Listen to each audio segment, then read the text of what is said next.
there you have it. We just walked into another country. Technically, that's the smallest country in the world. We're now in Vatican City, or the city of Vatican City. The country of Vatican City. Vatican City is its own country on its own. It's the smallest city in the world. It has its own laws, its own government, its own bank, its own police, and its own stamps. So it's a pretty amazing place. It's really just a city, but it's considered a country because of all those facts. So we're now in St. Peter's Square.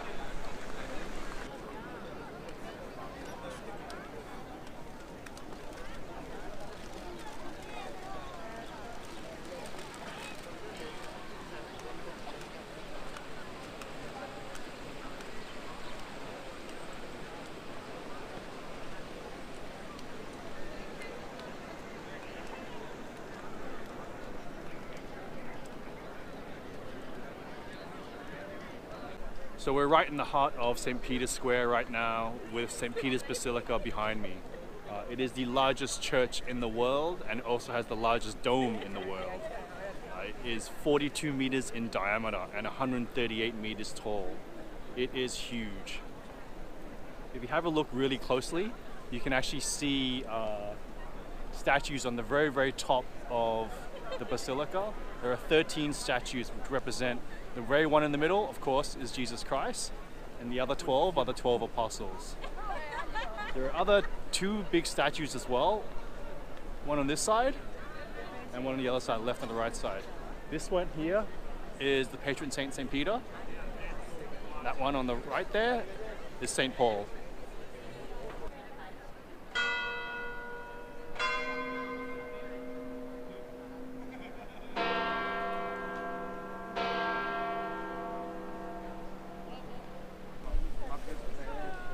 So surrounding us in St. Peter's Square are a lot of pillars, as you can see. On top of the pillars are 140 statues. The 140 statues represent the 140 Christian saints.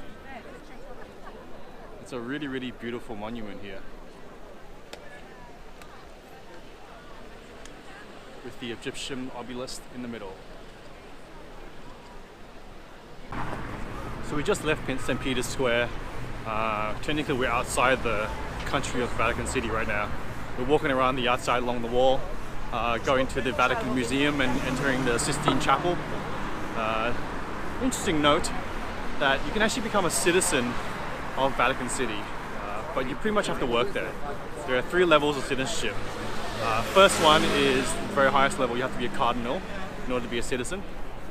Second level is you need to be a Holy See diplomat, and the final level is like service employees, people who work there, like the Swiss Guard. Apart from that, you don't get a chance to be a citizen of Vatican City.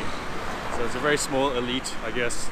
I don't want to call them elite, but very small minority group that has to become a citizen.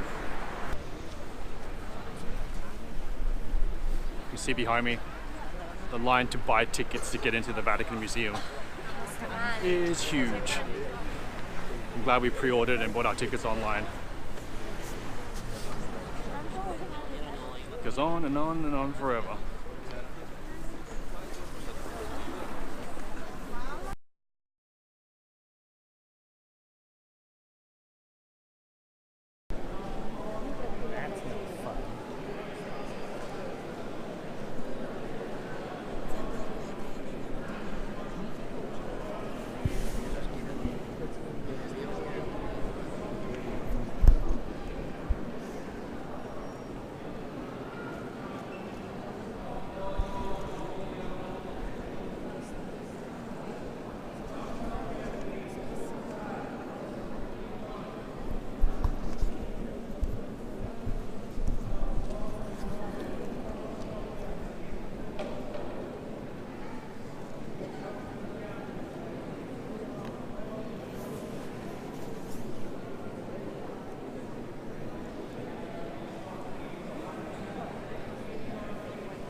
So we just left the Sistine Chapel in Vatican City. We're now outside the walls.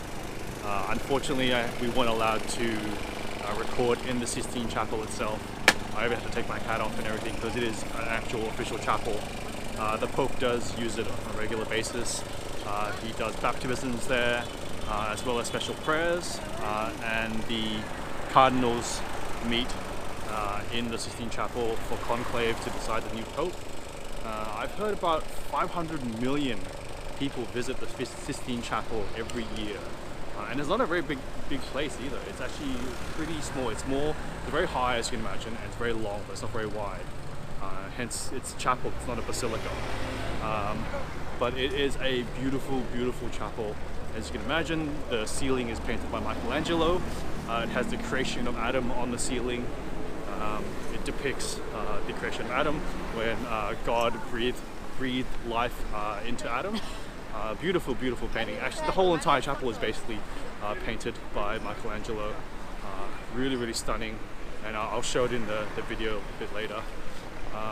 Funnily enough, there was an American physician in 1990 who actually noticed that the God section of the creation of Adam, actually behind him, is actually in the shape of a human brain, which I'm not too sure what Michelangelo was thinking, whether it was meant to be tied into the fact that God and brain are sort of associated with each other in the creation of man.